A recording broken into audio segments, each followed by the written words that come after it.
समाज सेवक, activist, writer, राजनीतिज्ञ, बहुत सारे परिचय वाले योगेंद्र यादव जब भी कुछ बोलते हैं तो अजीबोगरीब ही बोलते हैं। इस बार उन्होंने बांग्लादेश और भारत की तुलना की है और तुलना करते करते हद को पार कर दिया। उन्होंने एक आर्टिकल लिखा और इस आर्टिकल की जानकारी भी खुद ही दी है।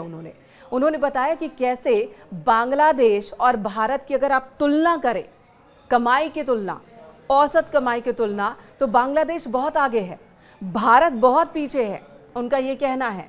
वो अपने आर्टिकल में लिखते हैं, जिस बात की जानकारी वो खुद भी दे रहे हैं, कि बांग्लादेश में औसत कमाई 19,000 रुपये है भारत की करेंसी के मुताबिक, जबकि भारत में और बिहार में खासकर ये कमाई 5,000 रुपये है। और सीमांचल एरिया की तुलना भी वो कर रहे हैं कि यहाँ पर कमाई जो है, औसत कमाई, वो 3,500 तक गिर जाती है। और ऐसे में ये तर्क उन्होंने क्यों दिया? वो कह रहे हैं कि इन आंकड़ों को देखकर आप अंदाज़ा लगाइए कि क्या बांग्लादेश से कोई घुसपैठिया भारत में आएगा।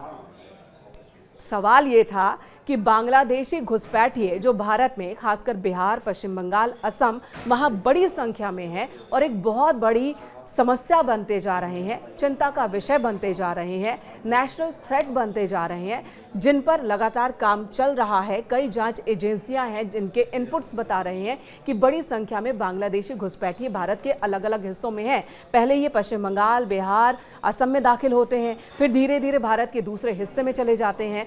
लेकिन योगेंद्र यादव कह रहे हैं कि नहीं, ऐसा कोई मुद्दा ही नहीं हो सकता। और इसके पीछे का उनका तर्क यही है कि बांग्लादेश में कमाई ज़्यादा है, औसत कमाई वहाँ ज़्यादा है, और भारत में तो बहुत कम है, बिहार में तो और भी ज़्यादा कम है। तो ऐसे में कोई बांग्लादेशी भारत में घुसपैठ क्यों करेगा?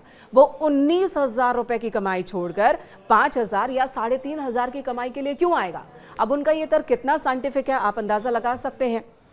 इस बात को आप अपने तर्कों पर कस सकते हैं, लेकिन योगेंद्र यादव जो ये दावे करते हैं कि वो बहुत पढ़े लिखे हैं और बहुत सारी जानकारी है, बहुत अलग अलग जगहों से उन्होंने पढ़ाई की है, अच्छी जगहों से पढ़ाई की है, एक पार्टी भी बनाई है, उन्होंने इंडिया अगेंस्ट करप्शन के साथ भी काम किया है, इंडिया स्वराज की बात करते हैं, लेकिन यहाँ पर उनका इंडिया बांग्लादेश से पीछे है। ये बता रहे हैं वो, बांग्लादेश से औसत कमाई के मामले में हम पीछे हैं और इसलिए बांग्लादेश से कोई इंसान, कोई शख्स भारत में दाखिल नहीं हो सकता, घुसपैठिया नहीं हो सकता, यहाँ वो काम की तलाश में नहीं आ सकता।